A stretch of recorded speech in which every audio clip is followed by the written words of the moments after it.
ब्रह्मांड के क्षेत्र में इंसानों का इतिहास ज़्यादा पुराना नहीं है, लेकिन इसमें भी कोई दो राय नहीं है कि इंसान ने इस क्षेत्र में काफ़ी तरक्की हासिल कर ली है। जहां शुरुआती इंसान ये तक नहीं जानते थे कि पृथ्वी सूरज का चक्कर लगा रही है या सूरज पृथ्वी का चक्कर लगा रहा है, वहां आज हम इंसान अपनी पृथ्वी से बाहर निकलकर लगातार स्पेस को एक्सप्लोर कर रहे हैं। हमारे वैज्ञानिकों ने सौरमंडल के सभी ग्रहों की अच्छी खासी जानकारी जुटा ली थी। साथ ही उन्होंने कई ऐसे एक्सोप्लैनेट्स की खोज कर ली है जिन पर जीवन होने की संभावनाएं हैं। हालांकि इतनी तरक्की के बावजूद आज भी ब्रह्मांड सबसे ज्यादा उलझा हुआ क्षेत्र है। वैज्ञानिक आज भी ब्रह्मांड के विषय में पूरी स्पष्टता से कुछ भी बता नहीं सकता। ब्रह्मांड के ऑब्जेक्ट्स में planets, stars, galaxies, nebulas, asteroids और ब्लैक होल्स मौजूद है। इसके अलावा ब्रह्मांड में और भी कुछ मौजूद है। और दोस्तों, आज की वीडियो के जरिए हम यही जानने की कोशिश करेंगे कि कैसे स्पेसक्राफ्ट ब्रह्मांड में मौजूद इन तमाम चीज़ों से बचते हुए ट्रैवल कर पाने में सक्षम हो पाते हैं। कैसे कोई भी स्पेसक्राफ्ट किसी प्लैनेट, स्टार या एस्टेरॉयड से नहीं टकराते। चलिए आज की वीडियो में हम यही जानते हैं। लेकिन दोस्तों, आगे बढ़ने से पहले अगर आपने हमारे चैनल को सब्सक्राइब नहीं किया तो अवश्य कर ले, क्योंकि आपके सब्सक्राइब करने से हमें बहुत सपोर्ट मिलता है। दोस्तों, ये जानने के लिए कि कोई भी स्पेसक्राफ्ट स्पेस में बिना किसी ऑब्जेक्ट से टकराए हुए कैसे ट्रैवल कर पाता है, उससे पहले हम नासा के उस मिशन को समझना होगा जिसके तहत दो स्पेसक्राफ्ट को लॉन्च किया गया था। और ये दोनों स्पेसक्राफ्ट आज भी स्पेस में ट्रैवल कर रहे हैं। जी हाँ दोस्तों, नासा ने आज से 45 साल पहले यानी कि 1977 में वाइजर 1 और वाइजर 2 को लॉन्च किया था। इस मिशन के जरिए नासा सौरमंडल में मौजूद जुपिटर, सैटर्न, यूरेनस और नेपच्यून को अच्छे से एक्सप्लोर करना चाहता था। वैज्ञानिकों को उम्मीद थी कि वाइजर 1 और वाइजर 2 5 सालों तक आराम से पृथ्वी पर डेटा भेज पाएंगे। लेकिन आपको जानकर हैरानी होगी कि ये दोनों स्पेसक्राफ्ट 46 सालों से लगातार स्पेस में ट्रैवल कर रहे हैं और स्पेस से रिलेटेड काफ़ी इंपॉर्टेंट मैसेजेस पृथ्वी पर लगातार भेज रही हैं। सबसे पहले 1977 में वाइजर 2 और सितंबर 1977 में वाइजर 1 को लॉन्च किया गया था। दोनों ही वाइजर में एक गोल्डन रिकॉर्ड किया गया था जिसमें पृथ्वी के साउंड, पिक्चर्स और म्यूजिक लगे हुए थे।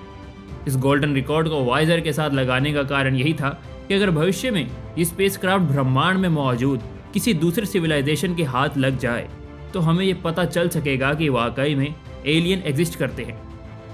खैर, एलियन का टॉपिक फिर कभी लेंगे, लेकिन आज हम ये जानते हैं कि ये दोनों स्पेसक्राफ्ट ब्रह्मांड में मौजूद प्लैनेट्स, स्टार्स, एस्टेरॉयड से बचते हुए कैसे इंटरस्टेलर स्पेस में पहुंच चुके हैं। क्या इनका सामना स्पेस में ट्रैवल करने के दौरान किसी भी ऑब्जेक्ट से नहीं हुआ। दोस्तों, वाइजर 1 और वाइजर 2 को लॉन्च होने के बाद सोलर सिस्टम के प्लैनेट्स को एक्सप्लोर करते हुए सोलर सिस्टम में मौजूद 2 एस्टेरॉयड बेल्ट से गुजरना पड़ा। और सवाल यही है कि क्या इन दोनों एस्टेरॉयड बेल्ट से गुजरने के दौरान इनका सामना किसी एस्टेरॉयड से नहीं हुआ। इस सवाल का जवाब जानने के लिए आपको एस्टेरॉयड बेल्ट को समझना होगा।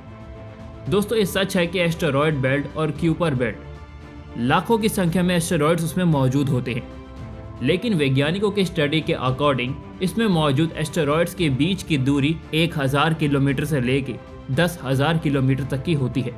आप समझ सकते हैं कि एस्टेरॉयड्स के बीच कितना ज़्यादा गैप होता है। लेकिन फिर भी अगर ये मान ले कि किसी कारणवश कोई एस्टेरॉयड वाइजर 1 या वाइजर 2 के सामने आ गया, तो कैसे इससे बचकर वाइजर ने आगे का सफ़र तय किया होगा। दोस्तों, वैसे तो वाइजर का सामना किसी भी एस्टेरॉयड से नहीं हुआ है, लेकिन फिर भी ये वैज्ञानिकों ने इस तरह के प्रॉब्लम्स को फेस करने के लिए इन स्पेसक्राफ्ट को खास टेक्नोलॉजी के साथ तैयार किया था। तो चलिए अब जानते हैं कि वाइजर स्पेसक्राफ्ट को किस टेक्नोलॉजी के साथ तैयार किया गया था जिसकी सहायता से वो स्पेस में किसी भी ऑब्जेक्ट से टकराने की स्थिति से बचते हुए आगे ट्रैवल कर सकते हैं। दोस्तों, वैज्ञानिकों ने वाइजर स्पेसक्राफ्ट में navigation and guidance system, trajectory planning और manual navigation and guidance system जैसी टेक्नोलॉजी का इस्तेमाल किया था। इन्हीं टेक्नोलॉजी की मदद से वाइजर स्पेसक्राफ्ट अपने नज़दीक आने वाले किसी भी ऑब्जेक्ट को डिटेक्ट करके उनके पोजीशंस को लोकेट करके अपने डायरेक्शन को ऑटोमेटिकली चेंज कर लेने में कैपेबल है। तो आइए अब इसमें लगे टेक्नोलॉजी को समझते हैं। Number 1, navigation and guidance system. दोस्तों, किसी भी स्पेसक्राफ्ट को एस्टेरॉयड से बचाने के लिए आगे ले जाने में नेविगेशन और गाइडेंस सिस्टम का रोल काफ़ी इंपॉर्टेंट है, जो स्पेसक्राफ्ट का एक इम्पॉर्टेंट एलिमेंट है।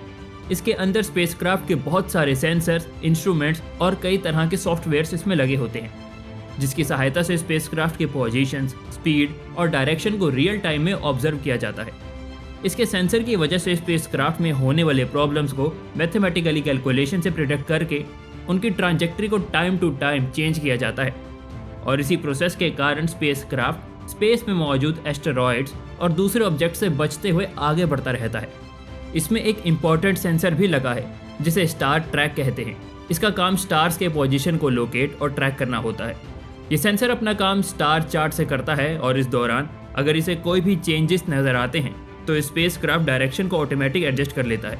लेजर रेंज फाइंडर नाम का एक सेंसर भी इसमें लगा होता है जो स्पेसक्राफ्ट के कुछ ही दूरी पर मौजूद सभी ऑब्जेक्ट्स के डिस्टेंस को कैलकुलेट करता है और अगर डिस्टेंस से रिलेटेड कोई भी प्रॉब्लम क्रिएट होती है तो ये नेसेसरी एडजस्टमेंट के लिए स्पेसक्राफ्ट को कमांड देता रहता है। Number 2, trajectory planning. दोस्तों, स्पेसक्राफ्ट को लॉन्च करने से पहले वैज्ञानिक स्पेसक्राफ्ट की ट्रांजेक्टरी प्लानिंग करते हैं।